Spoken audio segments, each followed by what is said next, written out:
Կրկին բարձր սերելի հայրենակիցներ, այսօր արդեն հունիսի 2-ն է, սա արդեն տավով մեր երկրորդ հաղորդումն է, փորձում ենք մասամբ աշխատել նաև արտակարգ ռեժիմով, քանի որ մի քանի օր է մնացել Հայաստանում տեղի ունենալիք խորհրդարանական ընտրություններին եւ քննարկելու շատ հարց կա, ամեն վարքյան ստանում ենք նոր հետաքրքիր եւ շատ կարեւոր տեղեկատվություն եւ այդ ամենը ոչ միայն քննարկելու, այլ նաեւ վերլուծելու կարիք ունի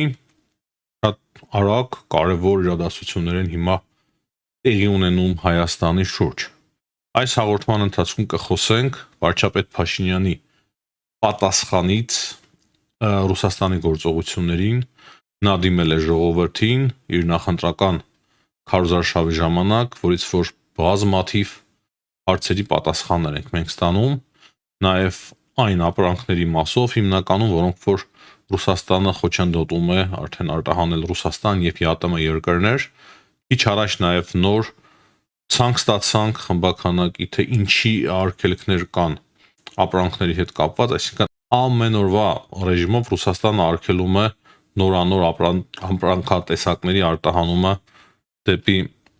Ռուսաստանի Դաշնություն եւ ԵԱՏՄ երկրներ։ Ըստ Փաշինյանի Պապոյանի պատասխանը շատ հետաքրքիր է։ Մենք մանրամասն անդրադարձանք Պապոյանի պատասխանին, բայց հիմա ավելի կարևոր է փաստացի լսել, թե ինչ ասում Փաշինյանը։ Իմ դուրը շատ եկավ Փաշինյանի պատասխանը եւ սա փաստացի նաեւ պատասխանն է 3 Փաշինյանի եւ Պուտինի միջև տեղի ունեցած հեռախոսազրույցի։ Դրանից բացի կանդրադառնանք Բաքու-Թբիլիսի Կարս երկաթգծին, որը որ վերանորոգվել եւ մոդեռնիզացվել է եւ դրա պաշտոնական բացման արարողությունն է այսօր տեղի ունեցել։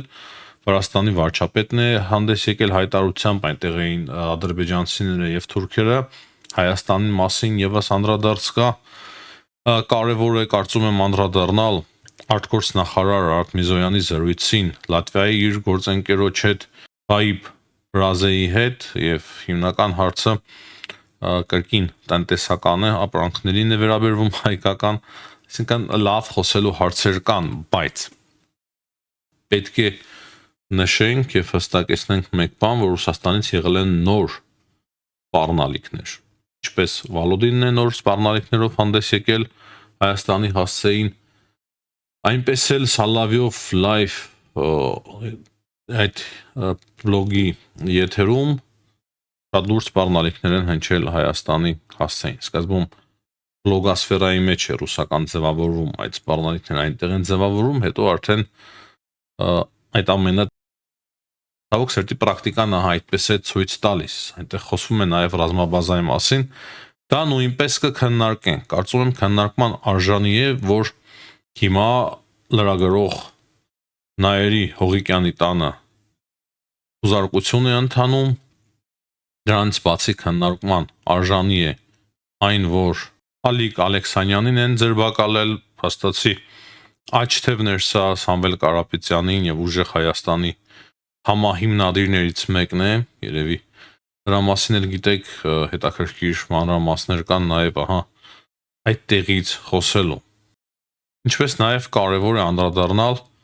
Nvidia-ի այդ չիպերին, որոնք որ առաջին խմբականակը հասավ Հայաստան։ Այս հարցերը կքննարկենք հիմա միասին եւ դրա համար շատ եմ խնդրում, որպեսզի լայքեք, որպեսզի շատ արագ ձևով տարածվի մեր այս հաղորդումը, շատ ծանր հիբրիդային պատերազմ է ընթանում ընդդեմ Հայաստանի եւ մենք բնականաբար փորձում ենք օգտակար լինել, բայց զանից է կախված սերելի հայրենակիցներ, թե որքան երկար եք դիտում մեր հաղորդումը, որքան լայքեր եք դնում, որքան եք մեկնաբանում եւ բաժանորդագրում, դրանից է կախված մեր յուրաքանչյուր հաղորդման ճակատագիրը։ Ուրեմն սկսենք Փաշինյանի կոչից ժողովրդին, ինչը իմ համար կարծում ամենակարևորն է, եւ այստեղից պետք է սկսել։ Նա դիմել է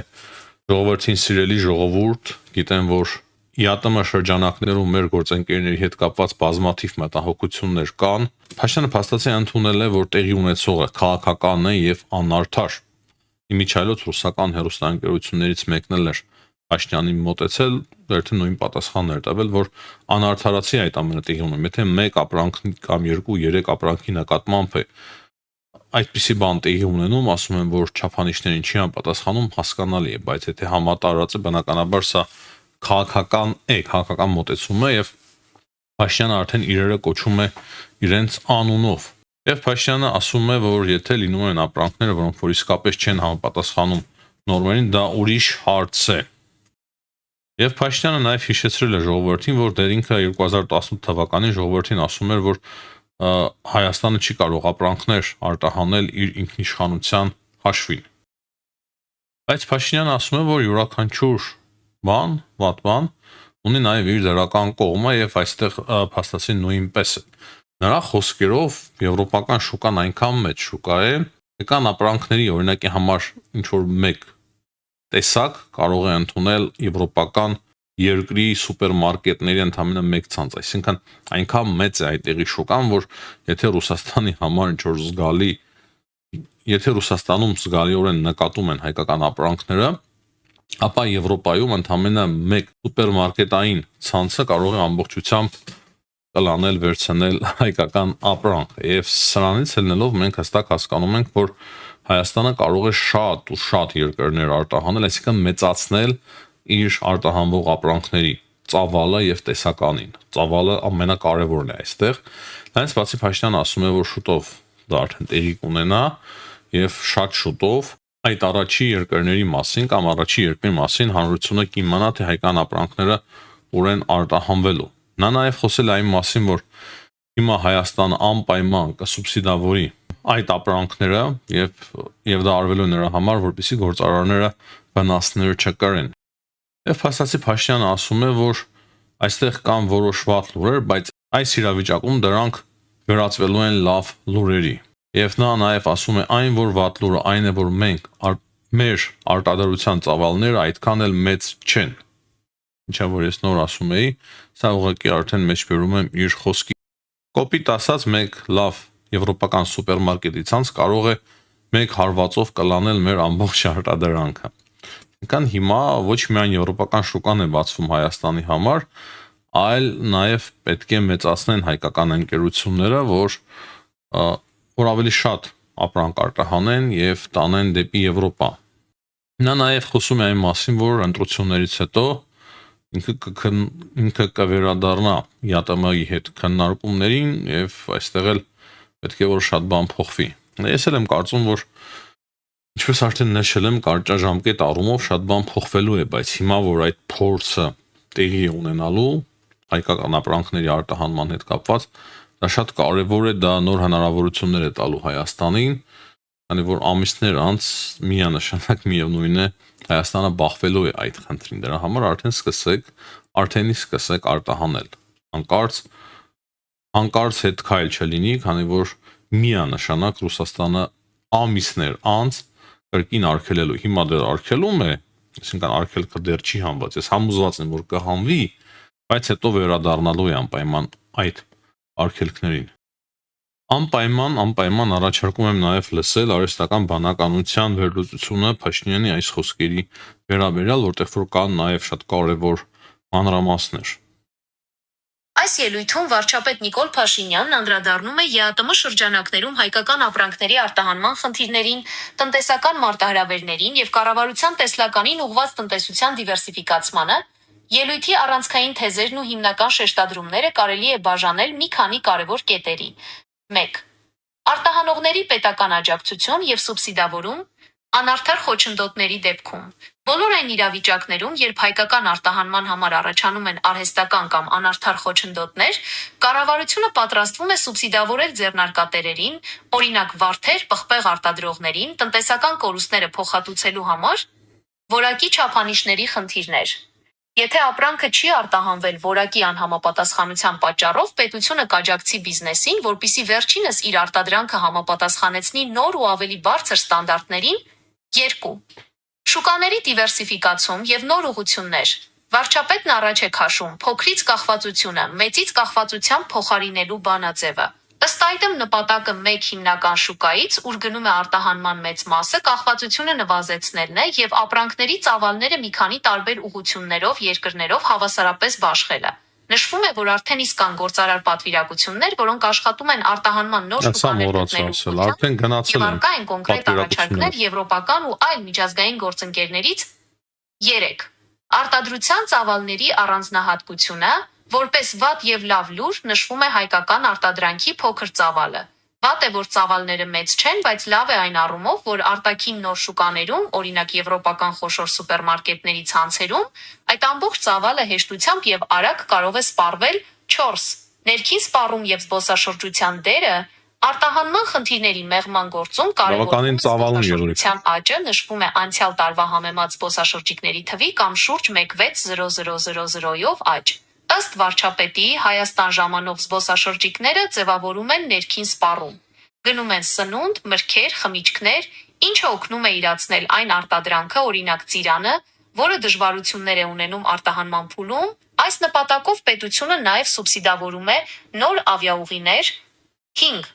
Ռազմավարական ընտրություն։ Ելույթը եզրափակվում է այն գաղափարով, որ այս տնտեսական վերակառուցումները պարզապես ընթացիկ հարցեր չեն, այլ մաս են կազմում պետության երկարակեցության եւ նոր որակի անկախության հաստատման ռազմավարական ընտրության։ Հույսով եմ պարզ էր, սիրելի հայրենակիցներ, եւ սա շատ կարեւոր էր, որ մենք միասին լսեցինք, ինչքան էլ գեղեցիկ ներկայացնենք, կետ առ կետ արհեստական բանականությունը շատ գեղեցիկ է, համաձայնվեք ներկայացնում։ Այս հարցը կարծում եմ բոլորիս համար արդեն պարզ է։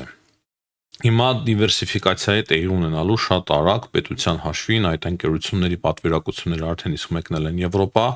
Եվրոպայից մենք արդեն ստանում ենք հավաստիություն, որ հավաստացնում են եվրոպացիները, որ մենք կընդունենք հայկական ապրանքները։ Շատ արագ թեթև փոփոխություններ է պետք մտցնել որոշ ապրանքատեսակների որակի մեջ, որոշները արդեն պատրաստ են, ինչպես հայտարարում է էկոնոմիկայի նախարարը եւ պետությունը կսուբսիդավորի եւ շատ արագ բոլոր ապրանքների որակը կհամապատասխանեցվի եվրոպական չափանիշներին, այստեղ կա նաեւ քաղաքական որոշում, արիք չթաքցնենք, ճիշտը խոսենք, եթե Ռուսաստանում կա քաղաքական որոշում, ապա Եվրոպան նույնպես քաղաքական որոշում է կայացնում ընդունել հայկական ապրանքները եւ կընդունեն։ Ես նաեւ ասեմ ավելին ուզում եի երկու օր ասել, ուղղակի մոռանում էի։ Ուրեմն մի 5-6 տարի առաջ, երբ որ Վրաստանը միանում էր այդ համակարգին, չեմ կարող կոնկրետ ասել քանի տարի առաջ, բայց շատ էր։ Կարող է 7-8 տարի առաջ նույնիսկ անընդհատ հանդիպումներ էին տեղի ունենում Վրաստանի տարբեր քաղաքներում եւ շատ հանդիպումներ։ Տարբեր եվրոպական դեսպաններ ենք մենք հյուրընկալել նաեւ Ախալցխայում, հատկապես Լատվիայի, Լիտվայի, Էստոնիայի դեսպաններն էին շատ ակտիվ եւ այդ հանդիպումների ժամանակ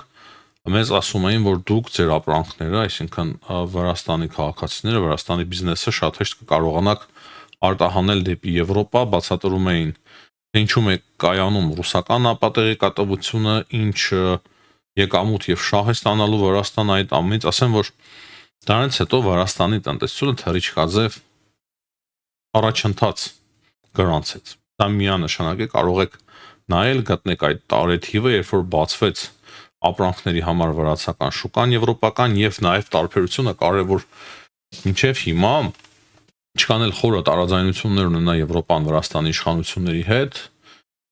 ի տարբերություն Ռուսաստանի, Եվրոպան չի փակում վրացական ապրանքների համար մուտքը դեպի Եվրոպա, բայց Ռուսաստանը փակում է հայկական ապրանքների մուտքը դեպի Ռուսաստան։ Տեսնում եք, չէ՞ ինչ մեծ է տարբերությունը եւ ինչքան լավ ու ճիշտ ձևով ապահովագրված կլինի Հայաստանը, Հայաստանի տնտեսությունը, հայկական բիզնեսը, եթե մեր ապրանքները գնան դեպի Եվրոպա, նախ Եվրոպայում նաև շատ ավելի մեծ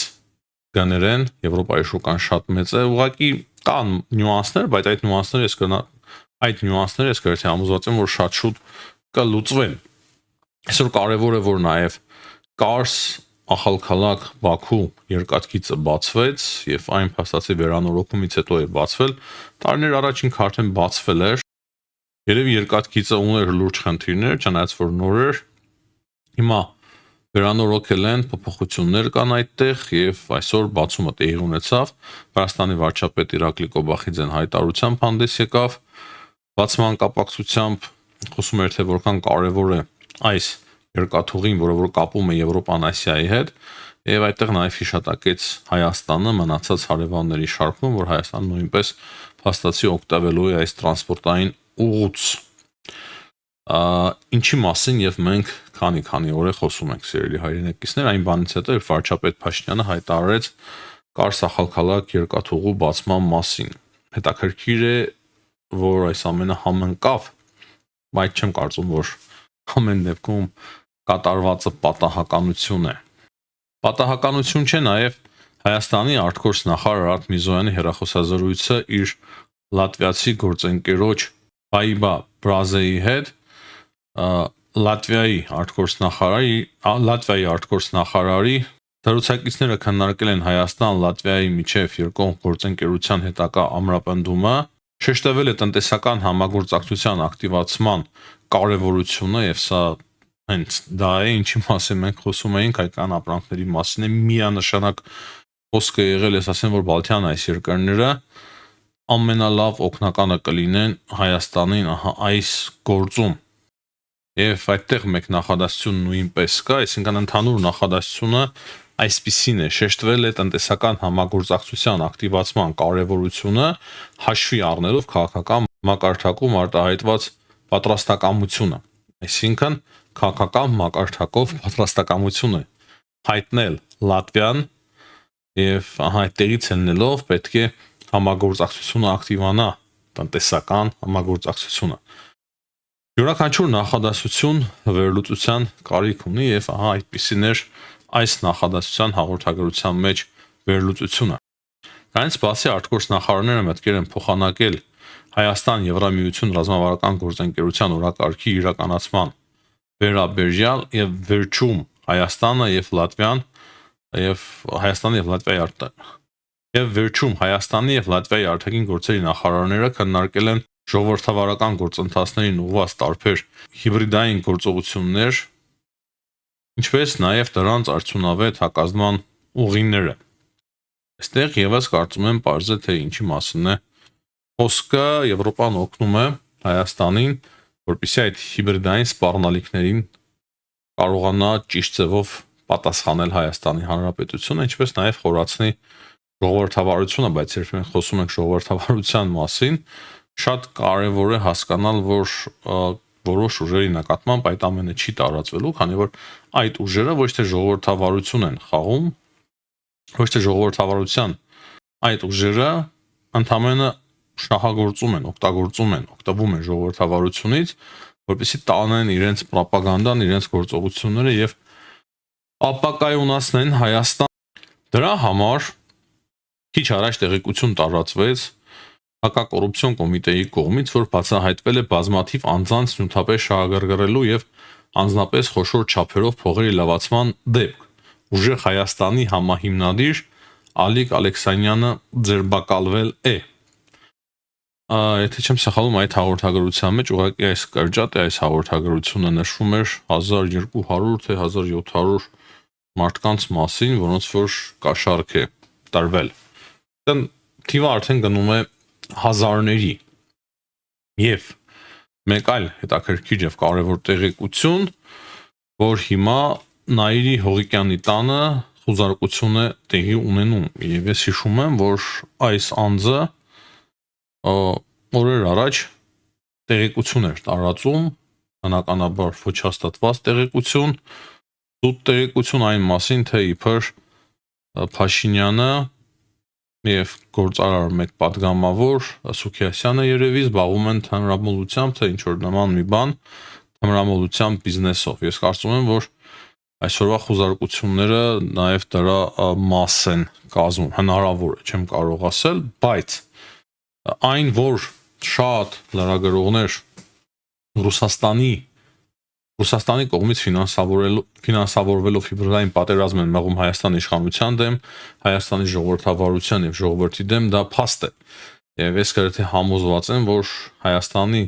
անվտանգության ծառայությունը բազմաթիվ տեղեկություններ ունի այդ մասին, եւ եթե մտնում են ինչ որ մեկի տուն խոզարկության, ուրեմն կան բավական հիմքեր, որպեսզի նրանց ձերբակալեն։ Եթե այդ հիմքերը քաղաքական են եւ այդ մարդը ընդհանրապես այդ լրագրողը կապ չունի արտաքին ուժերի հետ, արտաքին ֆինանսավորում չի ունեցել, արտաքին ուժերի կողմից պատվերներ չի իրականացնել, բնականաբար ես դեմ եմ եւ դատապարտում եմ լրագրողների ձերբակալությունը, նրանց տներում խուզարկությունը, բայց եթե կան անհերքելի փաստեր, որոնք որ հակառակն են ապացուցում ցավոք սրտի, ապա միանշանակ մենք պետք է աջակցենք Հայաստանի իշխանությունների իրավապահ համակարգին այս գործում, քանի որ մենք ինքներս էինք կոչ անում, որպեսզի Հայաստանի իշխանությունները իրավապահ համակարգը վերջապես պատասխանատվության սկսի ենթարկել այդպիսի անձանց, լինեն դրանք լրագրողներ, թե քաղաքական գործիչներ, տարբերություն չունի։ Այն, ով կատարում է օտար երկրի պատվերները, օտար երկրի գործակալ է ընդդեմ Հայաստանի Հանրապետության,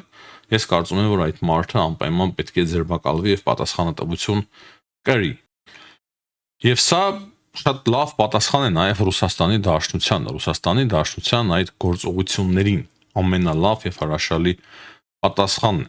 Այսօր կրկին նոր սպառնալիքներ է հնչեցրել Պետդումայի նախագահ Վյաչեսլավ Վալոդինը, սա լրիվ իր քաշը կորցրել է, չնայած ռուս-ուկրաինական պատերազմի սկսվելուց հետո բոլորն են Ռուսաստանում կարծես քաշը կորցրել եւ ինչ են ասում, ինչ են դուրս տալիս, իմպերիալիստական ֆաշիզմով են տառապում, պարզ է։ Նրա խոսքերով Փաշինյանը հավանաբար անձնական պարտավորություն է ստանձնել Հայաստանը Եվրամիության անդամակցելու հարցում եւ կատարում է այն։ Վալոդինի խոսքերով նրան չի հետաքրքրում հայ ժողովրդի ճակատագիրը, ոչ էլ Հայաստանի պետականությունը։ Տեսեք, մեր պետականությանն է սպառնում եւ Հայաստանի ժողովրդի ճակատագրին է սպառնում Վալոդինը, կրկին հիշեցնելով Ուկրաինան։ Ուղղակի ուզում ես ասել այս Վալոդիններին, թե քեզպես մենք ինչքան ենք տեսել Ասորեստան ենք տեսել, էլ չկա, Բաբելոն ենք տեսել, էլ չկա, Հռոմ ենք տեսել, Հռոմի կայսրություն, էլ չկա, Բյուզանդիա ենք տեսել, էլ չկա, Պարթևներին ենք տեսել, էլ չկան, էլ ու մասեր չենք տեսել, միայն դուք եք մնացել, որ մեզ սպառնաք։ Բայց Ռուսաստանից սպառնալիքները օրեցօր նոր ռեկորդներ են ցավոք սրտի սահմանում։ Ռուս պրոպագանդիստ Սերգեյ Մարդան Սալավյով լայվի եթերում սպառնացել է հաստատի նաև Հայաստանի վարչապետին, ասում է, որ ծաղիկների խղճուկ օպերացիան անիմաստ բան է, դրա փոխարեն պետք է դեսանտ իջեցնել Երևանում եւ Երևանում իշխանափոխություն անել, մենք այնտեղ ունենք նաև ռազմաբազա, հստակ ասում է, որ պետք է օգտագործենք թե ռազմաբազան եւ թե 500 դեսանտայինների, որպեսզի Հայաստանում փոխենք իշխանություն։ Սա գիտեք ինչի է նման, եթե Հայաստանում ինչ որ մի բլոգեր առնի ու հայտարարի, որ օրինակի համար մենք տեսանք Հայաստանում այն 2000 թռնող անօթաչու թռչող սարքերը եւ այդ անօթաչու թռչող սարքերի միջոցով